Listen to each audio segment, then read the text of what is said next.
Designer এই পিঠাটা এত বেশি লোভনীয়। আজকের রেসিপিটা ফলো করে অবশ্যই বাসায় তৈরি করে নেবেন। একদম জিভে স্বাদ লেগে থাকার মতো একটি রেসিপি তৈরি করার জন্য আমি একটি কড়াইতে 1 কাপ দিয়ে দিলাম পানি আর সামান্য লবণ দিয়ে দিচ্ছি। আর যখন পানিটা ফুটে উঠবে ঠিক সেই মুহূর্তে 1 কাপ দিয়ে দিচ্ছি চালের গুঁড়ো। আমি এখানে বড় একটা কাপ ব্যবহার করলাম। একটু ভালো করে ছড়িয়ে দিয়ে চুলার তাপটা কম করে আমি ঢাকনা দিয়ে ঢেকে রেখে দেব 5 মিনিটের জন্য। 5 মিনিটে কিন্তু চালের গুঁড়োটা সেদ্ধ হয়ে যাবে। আমি এখানে ভিজা চালের গুঁড়ো দিলাম, তাই যতটুকু পানি ঠিক ততটুকুই চালের গুঁড়ো দিলাম। 5 মিনিট পর একটা স্প্যাচুলার দিয়ে আমি এটাকে ভালো করে একটু নেড়ে ছেড়ে মিশিয়ে নিচ্ছি। আর যদি আপনারা শুকনো চালের গুঁড়ি অ্যাড করেন সেক্ষেত্রে কিন্তু পানিটা ডবল দিতে হবে। আর এটা কিন্তু এখন গরম অবস্থায় আছে, আমি একটু ঠান্ডা করে তারপর হাত দিয়ে এটাকে মদে নেব। আর হাত দিয়ে যখন এটাকে মদে নেবেন, যদি এটা ড্রাই মনে হয় হালকা কুসুম গরম পানি ছিটিয়ে দিয়ে ভালো করে এটাকে মিশিয়ে নিতে হবে। কোনো রকম যেন গোটা গোটা না থাকে, একদম সফট একটা ডো রেডি করে নিতে হবে। নর্মালি আমরা রুটি তৈরি করার জন্য যে ডোটা রেডি করি ঠিক সেভাবেই।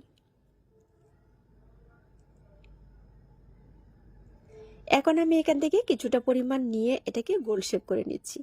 তবে এইটা কিন্তু অবশ্যই একটু ছোট করে বানাবেন, তাহলে খেতে বেশি ভালো লাগে। আমি একটু ডিজাইন করে নিচ্ছি, একটা কাঁটা চামচ দিয়ে উপরে এবং নিচে এভাবে নকশা করে নিচ্ছি। তো প্রতিটা পিঠা কিন্তু একই শেপে তৈরি করে নিচ্ছি। আমি অনেকগুলো পিঠা তৈরি করে নিলাম। আর দেখতে পাচ্ছেন এটা কতটা লোভনীয় দেখা যাচ্ছে। আসলে এই পিঠাটা খেতেও কিন্তু খুব মজার হয়েছিল। আপনারা অবশ্যই বাসায় কিন্তু তৈরি করবেন। আমি দুধটা রেডি করে নিচ্ছি। এখানে আমি লিকুইড দুধ নিলাম, তার মধ্যে একটা এলাচ দিয়ে দিচ্ছি, মুখটা একটু তেতো করে দিবেন। দুধটাকে আমি কিছু সময় জাল করে নিচ্ছি।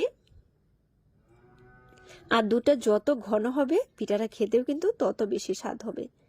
এখানে আমি খেজুরের গুড় দিয়ে দিলাম, সামান্য লবণটা দিলে কিন্তু মিষ্টিটা একটু গাঢ় হয়।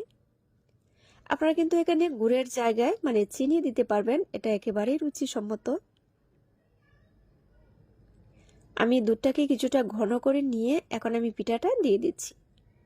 আর পিঠাটা দিয়ে এটাকে আমি 9 থেকে 10 মিনিটের মতো জাল করে নেব। এতে করে পিঠাটাও খুব সুন্দর করে সেদ্ধ হয়ে যাবে আর দুধটাও কিন্তু অনেকটাই কমে যাবে। আর পিঠাটা যখন সেদ্ধ হয়ে যায় তখন এটা কিন্তু দুধের উপরে এভাবে ভেসে ওঠে। দেখতে পাচ্ছেন কি সুন্দর দেখা যাচ্ছে, একদম সেমাই পিঠার মতো আপনি স্বাদ পাবেন। তবে এটা ভিন্ন রকম। হঠাৎ করে কোনো নতুন যদি আত্মীয় আসে, এরকম একটা নতুন ডিজাইনের পিঠা যদি তৈরি করে সামনে দেন, সে তো মহা খুশি হয়ে যাবে। তো ফাইনালি পিঠাটা কিন্তু রেডি হয়ে গেল, দুধটাও কিন্তু অনেকটাই কমে গেল। আর এই গ্রেভিটা যে কতটা টেস্টি হয়েছিল, যতটা ঘন হবে ততই এটা মজার হবে। তা আমি সার্ভ করে একটু দেখাবো। আর আমার রেসিপিটা যদি ভালো লেগে থাকে প্লিজ একটি লাইক দিয়ে পাশে থেকে সাপোর্ট করবেন। আর এই ধরনের পিঠাগুলো কার কার পছন্দ অবশ্যই কমেন্ট করে জানাবেন। তবে বাসায় কিন্তু অবশ্যই তৈরি করে নেবেন।